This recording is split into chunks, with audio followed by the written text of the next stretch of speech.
Hi guys! Isang magandang morning. At eto tayo gagawa ko ng dalgona. I-share ko sa inyo to guys kung paano paggawa ng dalgona. 1 teaspoon instant coffee, then nilagyan ko ng 2 teaspoon ng sugar, and then 1 tablespoon hot water. Yung talagang kumulo na tubig, no? Yun yung gagamitin natin dito. Then ang gagawin lang natin dito guys, imimix lang natin ng maigi. Pag marami ang gagawin mo, idodouble mo na lang yung recipe. Kailangan dito lang guys, i-mix mo lang ng i-mix maigi hanggang sa lumapot itong ginagawa mong dalgona. Huwag mong titigilan ng pag-mix. Dito ko lang mimix sa maliit na mixing bowl kasi konti lang naman yung kakailanganin ko. Kaya nga guys, yung aking mixing bowl nakatagilid. Kasi konti lang to, kaya kailangan kong itagilid para mahalo ko maigi itong ginagawa kong dalgona. So, kung mapapansin mo, yung kulay ng kape kanina, iba na sa ngayon, no? Habang tumatagal mo ng mini-mix, nagla-lighter na yung kulay. Iba kanina, dark na dark. So, ngayon, habang tumatagal, nagla-light yung kulay. At mapapansin mo yung consistency niya, lumalapot na. So, guys, sino nakakaalam nitong dalgona? Nag-trending to noon, no? Mga 2 years ago yata, no? So, sumikat to sa Sockmed tong dalgona na to, no? So, pwede mo nga to yung dalgona coffee. Ito yung sumisipa talaga sa tapang, pero masarap. So, yan na yung, ganito na yung itsura, no? Medyo malapot na. Kaya ako gumawa nito, guys, kasi ilalagay ko to sa, sa icing. Dito sa aking gagamitin para sa cake. Kasi today is my birthday. Yay! Syempre dahil birthday ko nga, syempre kailangan may cake. Syempre gagawa naman ako ng cake para sa sarili ko. Kasi nga, kung yung iba nga nagagawan ko ng cake, nabibigyan ko ng cake. So, dapat yung sarili ko kailangan may cake din, di ba? So, ito na nga guys, kaya nilagay ko dito sa icing para yung icing ko may lasa ng konting dalgona, medyo may konting kick yung lasa ng aking icing. Ang ginamit kong cake dito is Choco Moist Cake. Guys, mayroon ako nitong recipe nito sa aking channel. Lalagay ko na lang din po sa description box. And then, syempre, nilagyan ko to ng chocolate frosting. Meron din po ako recipe niyan. At ilalagay ko din po sa description box.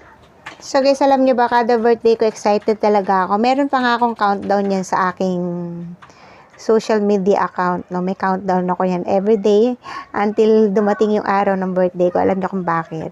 Hindi dahil maghahanda ako or dahil may pabati sa akin or may magre-regalo. Kung hindi, special para sa akin kasi nga, be grateful and be thankful every time na mag-birthday ka. Kasi nga, hindi lahat ng tao mapagdadaanan kung ano ang edad na meron ka. Diba? Kaya every time papasok ang month of September, excited na ako. Kasi nga, dahil nga, magsiselebrate ako ng birthday ko. At syempre, dapat proud ka kung anong edad na meron ka na, no? Kailangan nating ipangalandakan yan. Kasi nga, sabi ko nga sa inyo, hindi lahat ng tao naaabot kung ano yung edad na meron ka. So, right now, guys, 46 years old na ako. So, medyo tumatanda na tayo pero hindi. Masaya naman tayo kasi nga, syempre, as time goes by, habang tumatanda ka, marami kang natututunan at marami kang napagdadaanan. At bukod doon, hindi lahat ng tao mapagdadaanan yung napagdaanan mong edad. Kaya be grateful, guys. So anyway, magti-thank you po muna ako bago tayo magtapos kasi naka 1,000 subscriber na po tayo, nakalagpas na tayo dun sa pinakamahirap, no? So, maraming salamat po sa inyong lahat talaga. Very grateful po ako sa inyo kasi nandiyan kayo na sumuport sa akin at naabot ko yung ganong dami ng subscriber. Maraming salamat po sa inyong lahat. At syempre kung bago ka sa channel ko, please like and subscribe as well. And don't forget to click the notification bell for new updates. Sabi nung friends ko, bakit daw hindi ko binonggahan yung design? Kasi nga syempre, ako yung magbe-birthday. At syempre nga dahil baker nga ako. Pero kasi guys, hindi ako mahilig dun sa yung magarbo, yung bonggang design, no? Actually, kahit sa anong bagay, no? Hindi ako mahilig sa masyadong magagandang bagay. I mean, gusto ko lang kasi talaga yung plain and simple. Alam mo yun, nas na-appreciate ko yung napakasisimpleng bagay lang. Nas nagagandahan ako dun sa mga simple lang, no? So, ganyan kasi tayo talaga, guys.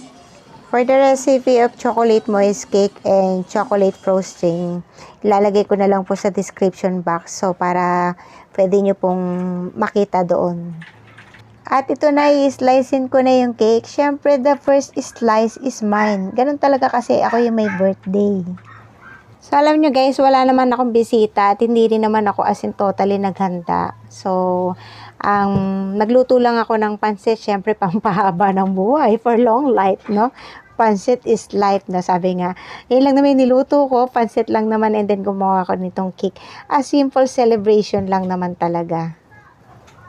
So, there you go guys. I hope nag-enjoy kayo sa aking video for today. So, maraming salamat po sa nanood sa aking video for today. At syempre, sana abangan nyo naman ako sa mga susunod ko pang video. Maraming salamat and thank you and God bless everyone. Bye-bye.